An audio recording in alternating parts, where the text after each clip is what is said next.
Welcome back to the Danger Planet, everybody. Today, we're talking about Star Wars Shatterpoint and the Ahsoka Tano squad that comes in the core box. Wookiee noise. We did it. Maybe one day we'll get tired of doing Wookiee noises as the intro, but today is not Probably that. never. Probably never.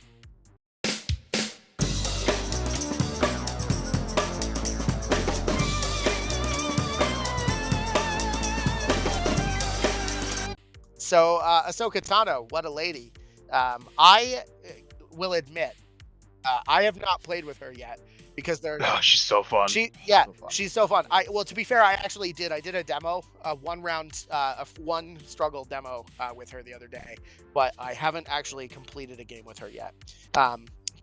She's a pretty standard loadout. She's got 8 squad points. She's got 3 force points. She has force speed as an active ability, which, if you don't know, is pay a single force, and advance, which is a lot more than a dash. It's quite a bit more inches. So that's the full larger tool. She's got 2 reactionary abilities, the standard Jedi loadout of deflect. So after you ranged attack her, you can use this ability, and if your opponent rolled a miss, they take 2 damage. And then her sort of, unique, not really, but her other reactive ability is What's the Matter? Too fast for you.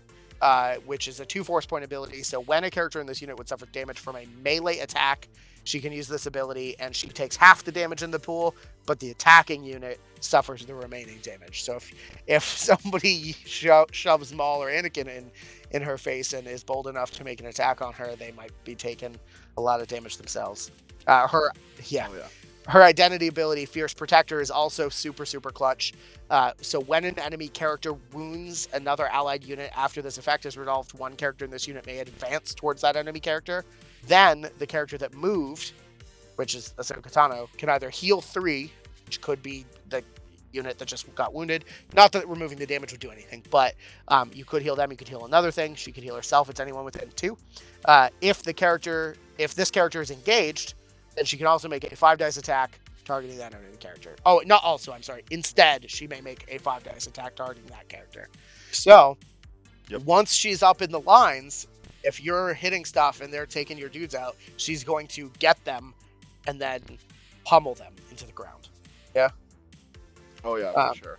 It's one of my favorite identity abilities they've released so far. It's definitely very, very unique. And this is Ahsoka Tano Jedi No More, just to be clear, not the Padawan version that comes out later. This is the one that is the primary character. This is after her terrorism accusation. Yeah. It's fine. Hey, don't worry. She'll get all the revenge she wants on Barriss Offee soon. Spoiler for, I don't know, Star Wars lore from 20 years ago. And her damage track too is always pretty spicy. So depending on what form you're in, presumably you're starting the game off in her more defensive form. At like 2 hits, at 3 hits, you're getting 2 shoves and 4 damage, which on a crackback, if somebody punches one of your normal supporting units, that's pretty strong, right? Not to mention 2 hits on expertise, but her melee expertise actually probably is not that great. It's like I said, it's solid. It's not super great on the return value, but I mean, getting 1 expertise turning into just 2 hits, that's great value. It's just when you start getting like a 3 and 4, that's when you kind of three expertise is real nice. I'd say 4 is still pretty good because 4 converts you to 2 crits. I think 2 crits are fine. Her damage track, her defensive expertise track on Form 5 Shien Reverse Grip is also pretty interesting, because at 4 she gets 2 blocks. A crit becomes a normal hit. She gets to jump, and also she gets to heal 1, which is very interesting. You don't see a lot of heal or jump defensively, and she gets to jump defensively at just 2. Right, 2 expertise on defense is real strong, and if she's ranged, she's shoving 7 dice at it, which means if you're shooting her at ranged, she's coming closer to you, which presumably you don't want. She has a bunch of dice, in her attack form. She's got 7 in Jarkai.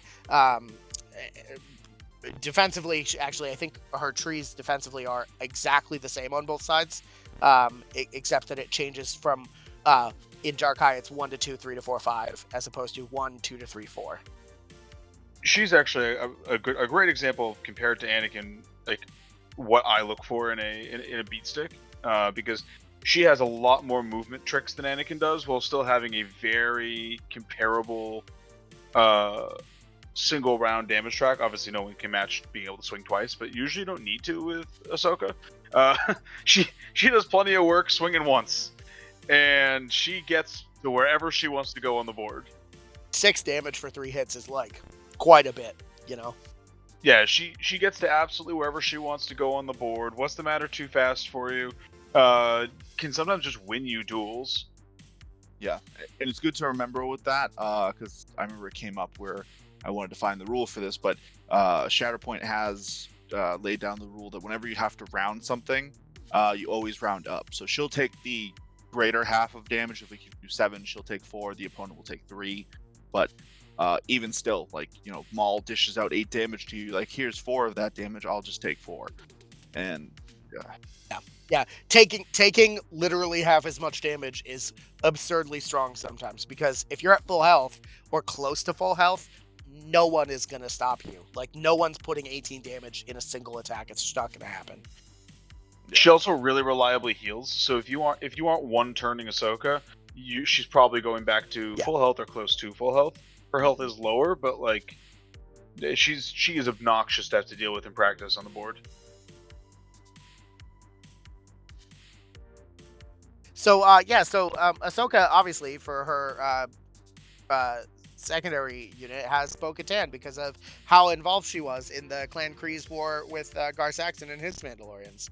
Totally a thing I knew before Vitaly just let me know that. Wild.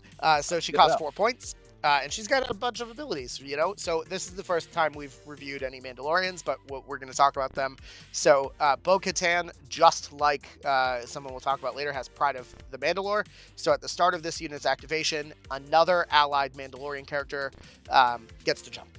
It's one character, it's not a whole unit, but it's any other Mandalorian other than Bo-Katan, which is pretty strong. There's no range to it, very similar to like Cody's a guy gets to go, but it lets you, jump, so you can change elevation. She has a very common ability, active ability, Jetpack, which is each character in this unit can jump. So for 1/4, she gets an extra bit of movement, and she can change elevation. The reactive ability that you're going to see on all of the Mandalorians, at least all of the Mandalorians that have the Mandalorian tag, because Django for some reason doesn't have Mandalorians, it's fine, is after this unit makes a move action, it can use this ability, and if it's within 2 of another allied Mandalorian, that unit immediately makes a focus action. The trick is you can't use that on Jetpack, you can't use it on Pride of Mandalore or anything like that. It has to be that character using one of its 2 actions per turn to move. And then the 2 innate abilities that Bo-Katan has are Mandalore Will Survive, which is after this unit makes a focus action, one character in the unit can dash and heal 2, which means if you move, you get a free focus, a free dash, and a free heal 2, which makes her a very speedy lady. And then her other innate ability is Some of Us serve a higher purpose. Allied Mandalorian characters within range 3 of her that are contesting 1 or more objectives have protection and steadfast. And that doesn't specify another. She is allied to herself and a Mandalorian character.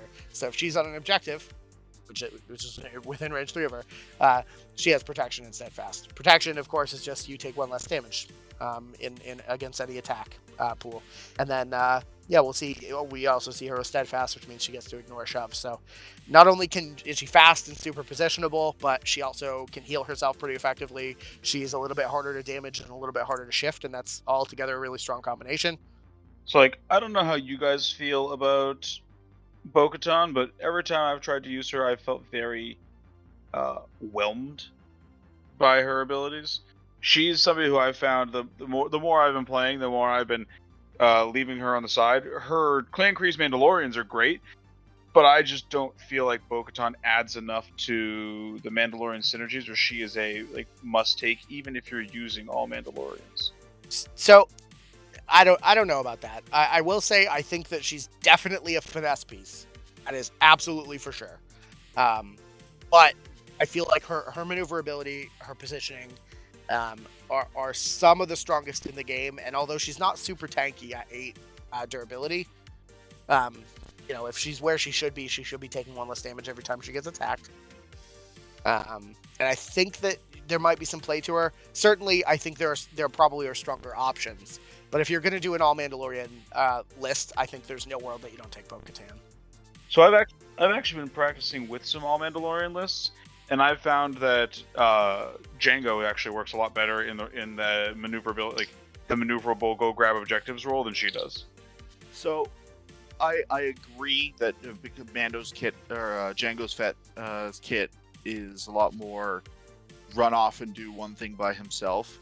But there's certainly a list. If you just basically take all the Mandalorians from the core box set and put them all together, you get a really powerful list because you get all that you get 2 prides of Mandalore, you get all that Mandalorian strong together, which is all that free focus action you get to do, and then you have jetpack on 4 people, plus you're going to have 2 force users that either have a jump or a dash, so you have a lot of mobility to get around the board.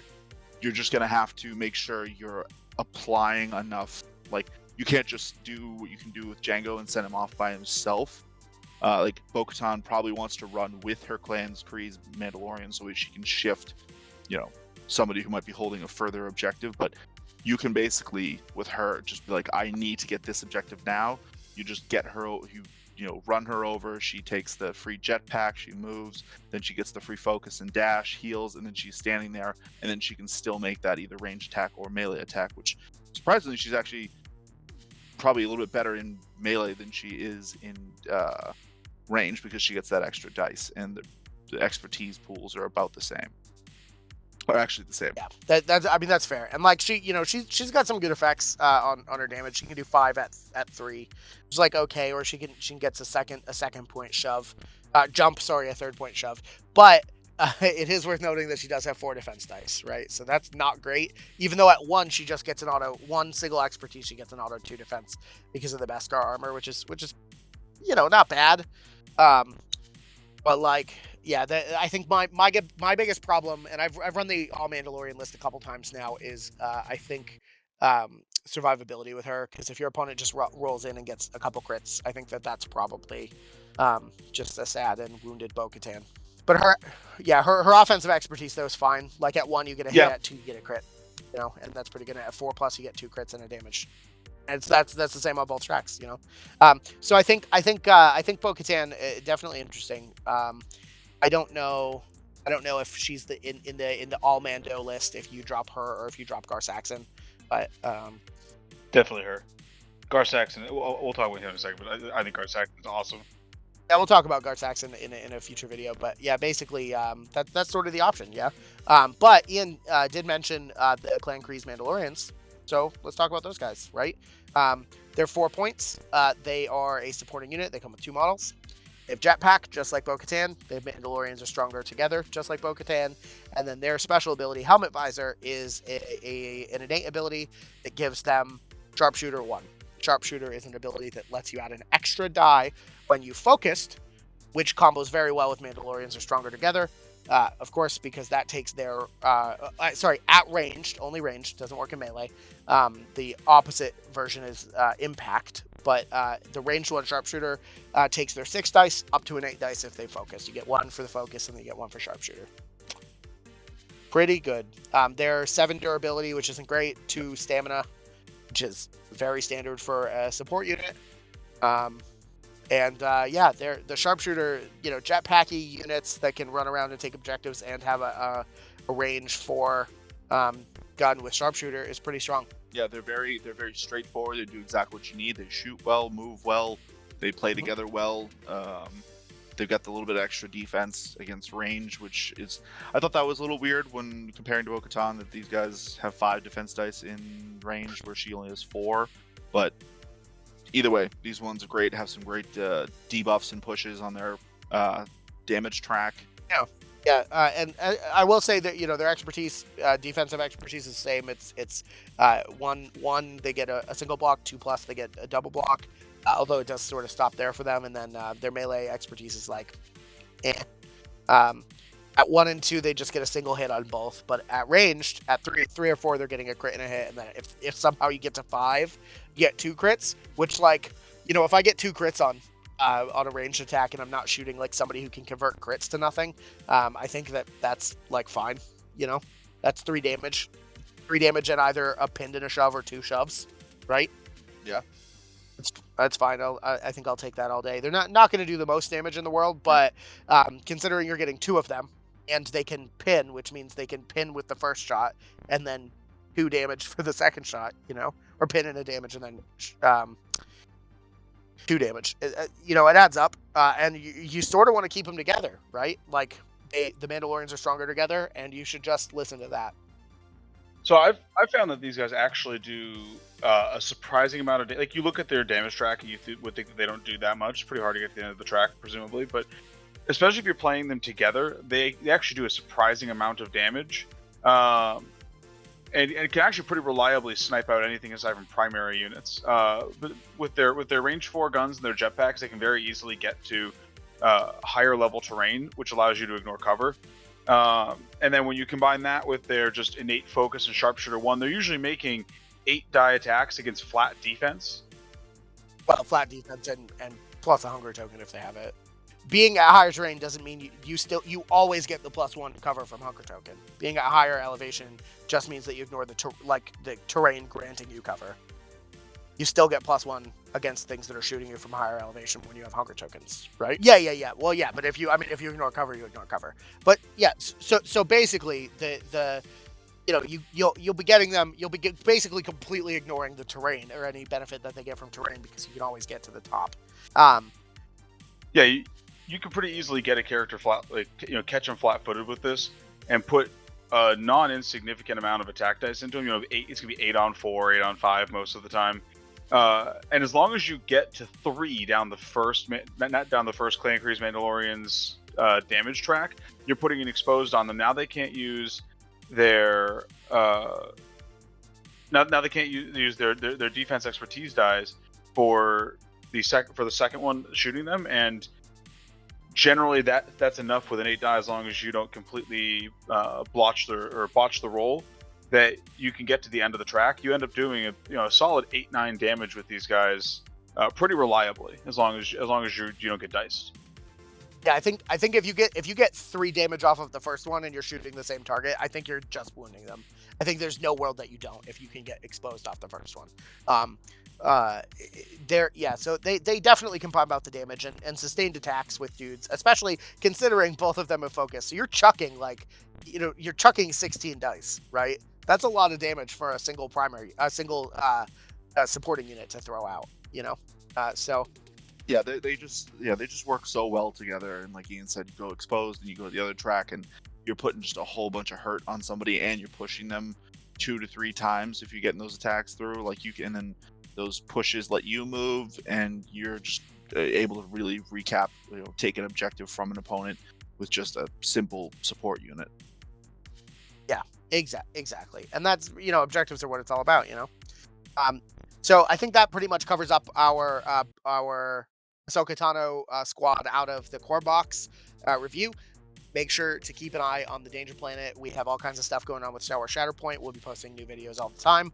Definitely check out our Discord. And if you want to learn how to build or paint these models, check out the Goonhammer stuff.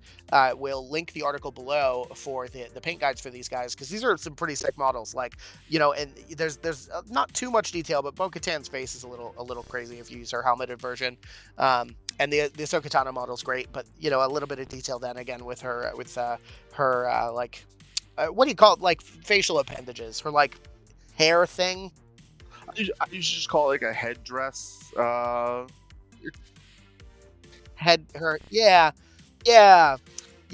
that's totally a thing. So check out Squids. Check out the Goonhammer article. It's really good. You should be checking out Goonhammer for tabletop stuff anyway, because they're great.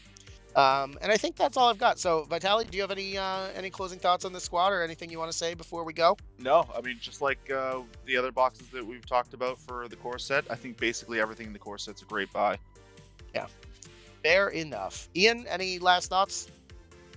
I think you should tune into our Darth Maul video where we talk about the other half of the Mandalorians, because I really love pairing the Clan Kryze Mandalorians with the super commandos. They allow the super commandos to really sort of take off and carry the team. Yeah. So stay tuned for that. Thanks for watching, and I don't have any bagels left. I have eaten them all. Bye.